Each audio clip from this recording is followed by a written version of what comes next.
Hi, I'm Tyra from Connecticut Stone.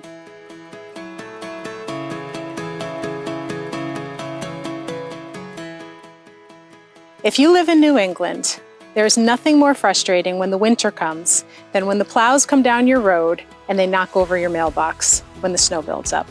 It is so frustrating, and these owners had had enough. So they came to Connecticut Stone and wanted to select material for a stone mailbox for them.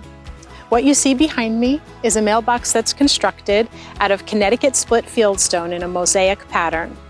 The actual substructure is made out of concrete block, and we clad the concrete block with mosaic field and mosaic corners. We capped the piece with a 5-inch thick piece of Hampton granite with a rock-faced edge detail.